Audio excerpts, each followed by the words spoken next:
Good morning, all you friends and family members. This is Richard Wallace Jr., Reformers Unanimous Chapter Director number 520, based out of Flower Mound, Texas, with today's Director's Daily Dose that keeps the devil defeated. And this, the first Director's Daily Dose of a new decade, of a new year, in this January month of 2010.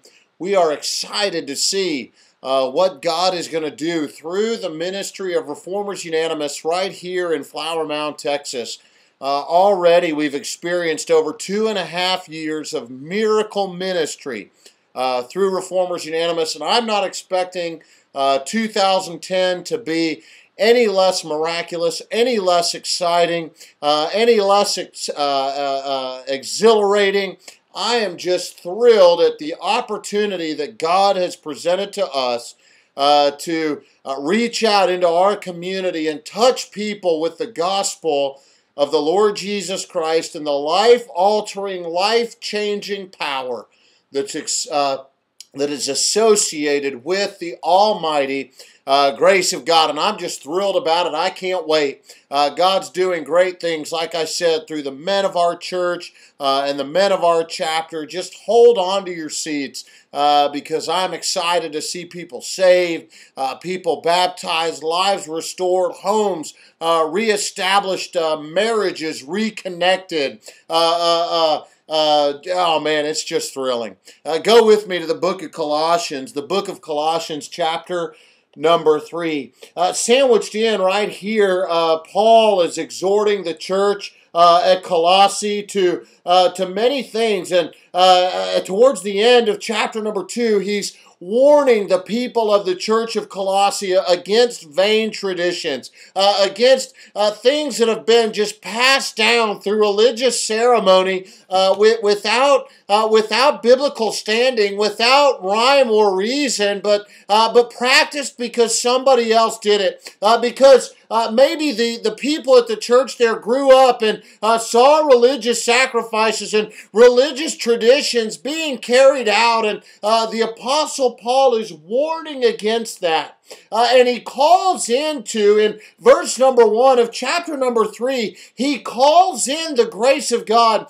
He calls in the gospel of God. He calls in the resurrection power of the Lord Jesus Christ. And verse number 1 of chapter number 3 in the book of Colossians, the epistle written to the church at Colossae, he says, "If ye then be risen with Christ, seek those things which are above, where Christ sitteth on the right hand of God."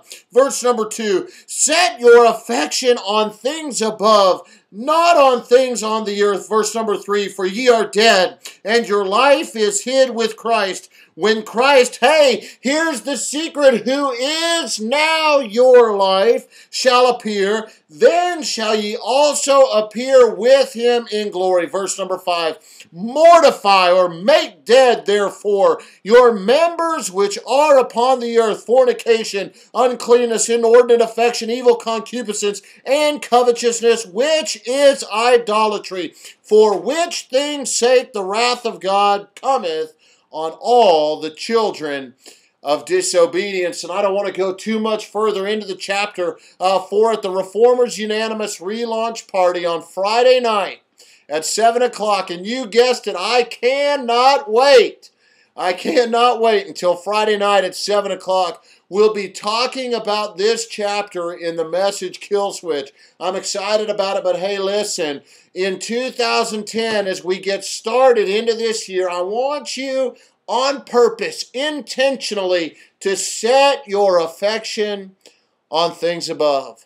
Hey, when it comes to whether or not you're going to delve into that addiction, I want you to think about this. Am I going to set my affection on things above? Hey, when it comes to skipping that meeting time, I want you to ask yourself on purpose this question: am I going to set my affection on things above? Hey, when it comes to doing the right thing versus the wrong thing, I want you to set your affection on things above. When it comes to missing that church church service or that Life Changers group meeting, I want you to on purpose consider this question: am I going to set my affection on things above?